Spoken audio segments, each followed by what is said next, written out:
Everyone craves to have a song that moves them inside. As a music fan, you're watching this video.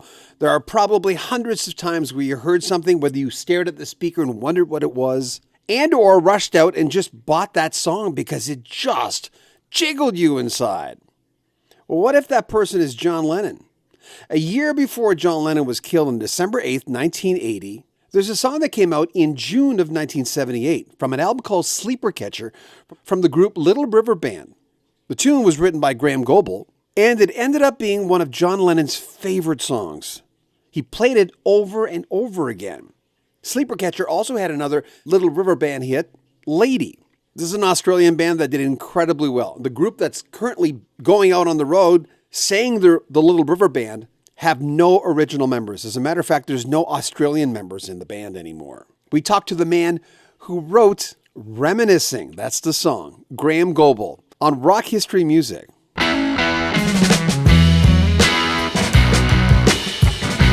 Reminiscing, I remember like certain Beatle loving that one. To me, Reminiscing to me, and I know you've heard this before, Graham, but to me that's like the perfect song.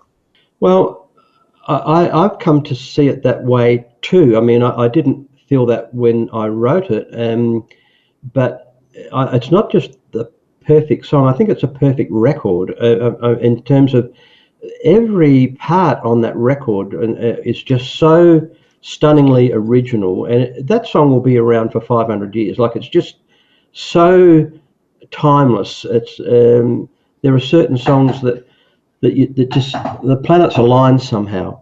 But I've had I mean, as you can imagine, so much feedback about that song. But I even had some guy years ago. He was a conservatory musician, and he said the chords in Reminiscing, he said, as far as he could see, have never been ever put into a song before that way. It changed the intro, and then it changes key coming down into the verse.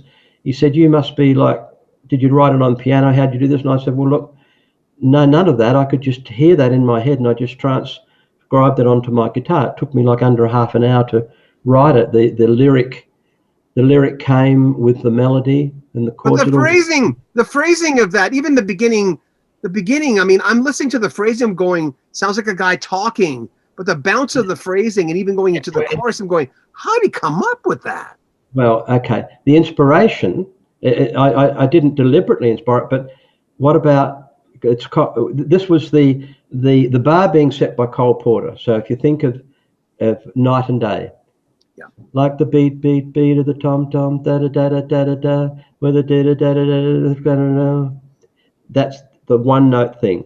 Friday night it was late, I was walking you home. So I started with Friday night it was late on the one note, but then Friday night it was late, I was walking you home. We got down to the gate and I was dreaming of the night. The chord change there. Yeah. It's magical, but that's just what I heard, and that's just what happened. But and as soon as I got that Friday night it was late thing, like I just loved all those black and white movies, you know, Fred Astaire, Ginger Rogers with the lamps walking down the street after the dance, and it's all beautifully lit and there's a bit of fog around or something like that. That's the whole image of my thing, because I wanted to have that life. I never had that life. I never had a girlfriend when I was young. I never experienced what I was seeing in those awesome American movies of the black and white era, and even that was the life I wanted to have. I still want to have it, but maybe it's not too late. I don't know. But I never had a prom. I never went to the prom. I never had any of all the imagery that's in Reminiscing. I have never personally experienced in my life. I've never danced with a girl on a dance floor or ever any of that. Never. But I could put it in the song. So I just let my imagination go, and I think because it is an experience of so many people, particularly in the US and Canada, and that is what goes on in America when you're a teenager, and you have that they're the most wonderful years, so people can relate to it so much, and it's just it is a perfect song for so many reasons, and that's why it just goes on and on and on and on, and just, I mean, every day I just get my email box is full with people saying how much they love that song and what a companion it's been for their life. It's a wonderful thing. Did you know? I mean, that's a generic question, but when you were putting it together, did you know there's something here? No, I didn't. And even when it was recorded, we recorded it 3 times.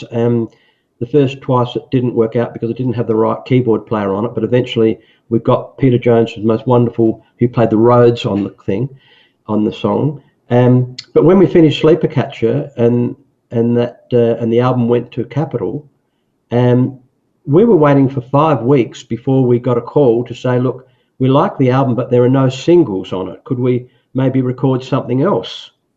And then some guy in New York said, look, you guys are crazy. Reminiscing is a smash. That's what you should be putting out. And they said, well, I don't know. It's a bit, the Capitol was saying that they couldn't hear it. So they reluctantly put it out. And of course, it just went ballistic. But it wasn't like, oh, isn't this wonderful?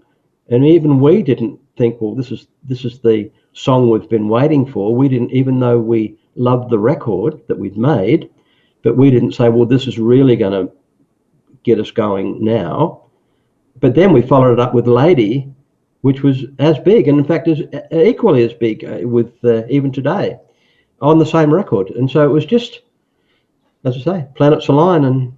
But we didn't know. We just were in there recording. Well, I put Lady together forward for the first album. All the albums, it got knocked back because Glenn didn't really like the song. It wasn't a lyric that he enjoyed.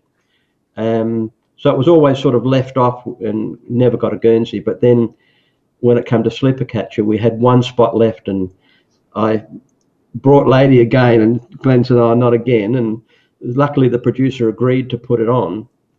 And Glenn said, look, you know I don't like the song. I said, look, I know, Glenn, but we're bowing down the producer. I think it's a pretty good song. So he went out and gave it a shot. And then, of course, that was massive too. It's easy to ask an artist, what are your quintessential songs that you wrote or that you love from your old band? But in this case, we thought we'd ask Graham Goble, formerly of LRB, what are the 3 songs that he prefers that he didn't write in the Little River Band? Can you be objective? I mean, I'm sure you can. Absolutely. Well, no, my number 1 song would be Light Beeb's Birtle's Light of Day. I think that is as good as we ever produced. I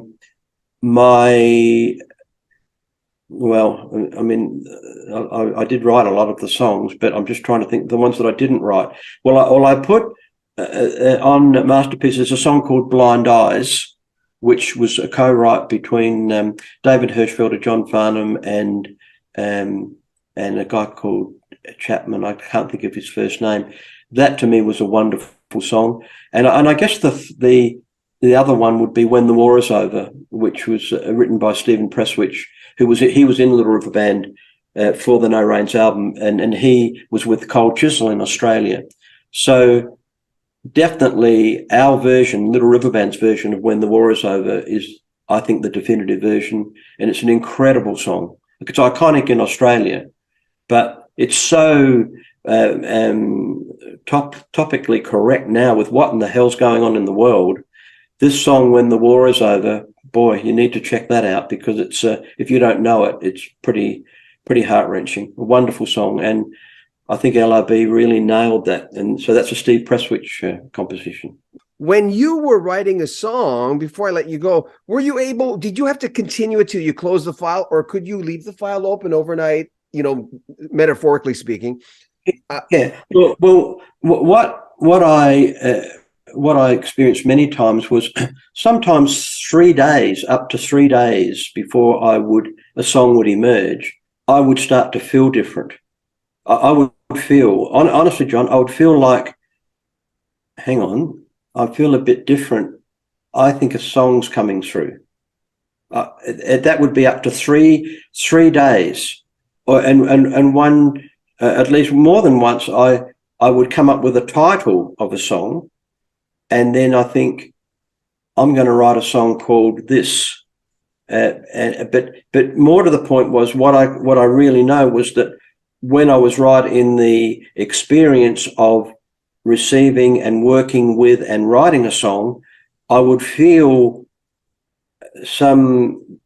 I'd feel very different in my body. It's like something's entered into me, and it's sort of like a contact from something, and it says, okay, it's sort of like we're sending you this. It's coming, and I would know, and I could be talking to you or having dinner or something, and I would think, okay. Or somebody might say something. Do you know that wonderful story of Larry Hart, where he wrote "My Heart Stood Still"? Do you know that incredible story? Mm-mm. Well, he was in a cab with a couple of other people in Manhattan somewhere, and a cab came through a red light or something and just narrowly missed them, and the girl sitting next to Larry Hart said, "Oh, my heart stood still when that happened." And he wrote that down.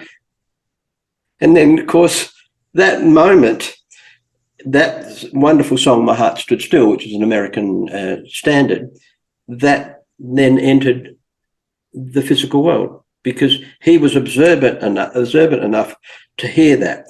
And so that's what used to happen to me. Sometimes somebody would say something, or I'd be put on alert. Basically, I would be put on alert to say, we're sending you something, not knowing what it was, but I would know almost certainly within the next 3 days that I'm going to suddenly, a melody and lyric would appear in my head. Not always, but many, many times that would happen. And I would be forewarned of it. And it might even be when I'm out to dinner back in the day and suddenly it appears. Mm-hmm. And I'm trying to keep it going in my head while I'm having a conversation with someone because I need to get to a tape recorder. I need to do something before it goes away. Yeah. That used to happen all the time. By the way, cool change with the orchestration in there. Who did that? I mean, I know John Boylan was involved with you guys. And by the way, did you ever ask him about Boston while you were working with him? Did you ever stay? Not that much. I mean, to be honest, like I was very focused on my own thing, and to me, More Than a Feeling was a song. I, with the greatest respect, I don't consider Boston to be a band that I would list in my list of. Well, you're very different. Your music, the music you create, is very different. Yeah, but cool change. The orchestration at the end is very Paul Buckmaster-ish. We've talked about spirituality and quite a bit in I think the first interview or the second, where the best times of my life were the times where I paid attention to things. Best times of my life or when I was able to say, okay, you're working from here to here, unless something springs on you, but you work from here to here. This is resting time. Go meditate. Go talk to I'm not a religious guy, but go talk to your maker. Go talk to your guides or whoever. But there's some, you feel it. It's there. The best times of my life where I'd stop and look at people and realize that we have so much more in common than we ever did. And years ago, I stopped doing that, and I just started getting back to it now. Yeah. Well, you see, you keep saying, I'll do a little psychotherapy on you now. You keep saying, I'm not a religious guy. I'm not a religious guy. I would recommend you don't need to even say that. I think that because religion is like if you're in the Catholic Church or if you're a Muslim and you sit down and you go on the mat and pray 5 times a day, that's an activity of being religious. Okay. But what I think is you're interested in spiritual matters. So rather than say, like the Americans say, they might say, well, are you religious? And I say, no, but I believe in Jesus Christ. I believe in Buddha. I believe in Zarathustra in terms of I'm interested in the spirit world and of the great entities that have come through in history. I'm interested in the spiritual content of the Hindu religion, the Buddhist religion, the Islamic religion, not the religion, the activity of the religions that all these things have become, because then it becomes dogma. So I'm interested in what this Steiner said, that you cannot separate the spirit world from the physical world. It's all the one. And so when I go for a walk in the bush, or I live in beautiful bush in Australia, like I see the trees and the birds and everything as companions from that are all part of this wonderful spiritual world that we live in. It's not about and there is this one spiritual world, and it's not about, well, you're a Catholic and you're a Islamic and we can't agree. It's nothing about the dogma of the religion. That's the problem in the world, that we've divided it into, if you don't believe this, then I don't want to know you, or I'm going to war with you because you're this and that. That's not it. Let's forget about all of that. It's about, well, I'm interested in the spirit. You clearly are. And because you see it in your children, you see it in your partner, you see it in the people that you talk to all the time.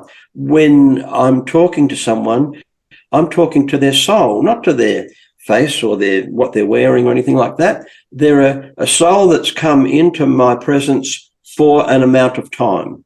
And that's what, if we treated everyone like that they are a soul approaching us, as opposed to a person who's famous or not famous, or somebody I can get something from, or I won't be talking to him because I know that he's an atheist. I don't want to talk to him. I know that she's, I don't know, whatever. You say, well, they're your beliefs. Some of them ill-conceived, some of them not ill-conceived, but that's not you. You're just a spirit soul living on the planet, no better or worse than me. You just got a different way of doing it. And if you choose to be an atheist, then I would say, well, if that's for now, maybe you'll think differently tomorrow. But the point is not to judge it. Yeah. You see, when you're in a religious organization, there's a certain amount of judgment by default there, because you're saying, well, look, we believe this and all these other people don't believe that. So we're judging. And nobody's got all the facts anyway. Yeah. That's what's so insane about it. You can't prove any of that. So you could just have to accept a person as they are and just say, well, they're a struggling soul the same way as I am. So you, any person that's even interested in talking to another person like you do, of course you're a spiritual being. You're interested in finding out what makes people tick and what can I learn from that. And then if you take something away from an interview you do, then that's a spiritual experience. Every time. Yeah. So you're having an experience, a spiritual experience. So I think that's nothing to do with religion. It's just, to me, the most important thing in a human relationship is finding someone that you can talk to and hopefully learn something from that you didn't know or have any interest in before you met that person. That to me is the most important reason as to why we need to connect in community. Because you don't want to just speak to someone that just knows everything you know, or I want to learn something different. Yes. You know, lately someone was asking me, Jason Sheff of the guy who replaced Peter Cetera in Chicago. Yeah. And he asked me, because we communicated a lot, but we never saw each other. We never talked like this. Yeah. So we talked for 3 hours, kind of like our conversation. But, anyway, he said that, he asked me, he says, well, what have you learned the most from talking to the people you talk to? I says, more things about life than the hits, because that's kind of how I'm wired anyway. And if I can veer it towards who they really are, or what they really believe, or the important things in their lives, the audience responds to that. It's interesting. It does. I mean, the salacious stuff they always do, and that's fine. But they do. He said, I wake up every morning pretending I'm in a Hallmark Hall of Fame film. I said, what do you mean? My God. He says, well, I wake up every morning pretending that I'm really 20 years older, but I've come back to this age to get he says, that's my everyone's got little tricks, right? He says, that's my trick. And then he went on and on about, this kind of stuff that you talk about and I talk about. And those are the most interesting things to talk with another human being of. You talk about the weather, and that's the exchange. You make a connection at Starbucks with someone. But if you talk about the other stuff, that's a bonus. That's real nice if you could talk about something a little deeper. Well, I think that's the big advantage of the Zoom calls and things today that we never had back in the day, because normally by the time you got through, where did you get the name of the band from? What's your next album? What town are you going to next? That's the end of the interview. Yeah. You never did the long form interview, because once you get all that housekeeping out of the way, then you can then start talk about other things that are actually more interesting. And I think this is why channels like you've got and there are others that are just so interesting. And it's why live TV in Australia, at least, is just dying a death. Everyone's on YouTube watching. Suffering here too. Yeah, but you see, because this content is more interesting. I would rather sit down and spend an hour of my life listening to somebody that I'm interested in listening to than just watching, the 10th rerun of some show that you've seen a billion times. And this is why this is more, and that's why it's the Netflix series. I mean, that's another thing that we could do. I mean, I would have enough material from the LRB story and this musical to do a 4-part, 6-part Netflix series. That could be another way of getting our story out. But this is what people want this day. They just don't want, well, there's many people that don't just want the surface stuff anymore. They want to dig down and they want to try and not just be entertained, but be educated and learn something that they're interested in. And that's a fantastic format for it. And this is the wonderful thing that you're doing and others like you, in that it's the service you're giving to other people. You see, that's the only way you can have success in the world. You've got to give to others. I've done it through my songwriting. I've given, and my music, that's enriched people's lives because they've gone and purchased it. Well, you're doing the same in that you're putting your time and effort into creating so-called entertainment, but it's not just entertainment. It's a teaching. We're teaching each other. I've taught through my songwriting for those that are willing to listen and that seek it out. You're teaching through your interviews and allowing people to express themselves. And some people will respond really positively to it. Others won't care, but it doesn't matter. If you, at least you're providing the forum for somebody to have the opportunity to say something that may help someone. That's what it's about, because we're all trying to raise together. I wrote a there's a line in my song, The Net, that was on the Net album, and it says, we're going as fast as the slowest one in our race. That's a good line. And what that means is that we have a responsibility to drag everyone up at the same rate. You can't be up here when there are people down here, and you can't be down here if there are people up here. And so the people, we're coming up together. And that's everything from the environment to where we were talking earlier about the wars and all that sort of stuff. We're on the same situation, whether it be climate change or whatever. So we have to be mindful that we're responsible, one person at a time, individually, for bringing everybody to a higher consciousness than they had maybe last week or the next thing. Mm-hmm. And it's just talking about stuff, and then one day the light goes on and they think, well, I've recently become vegan, and so many people are saying, okay, not having dairy anymore, we're going to go plant-based. That's starting to happen worldwide. No judgment on people in my own family. I've only got one son is vegan, the rest all eat meat. That's fine. It's not an issue. But at some point to be able to make a statement, and then suddenly McDonald's and the like are starting to making plant-based. So there's just a change in consciousness by people being prepared to say what they believe and then people saying, well, I think that's a good idea. I think I'll do that. I'm going to give that a shot.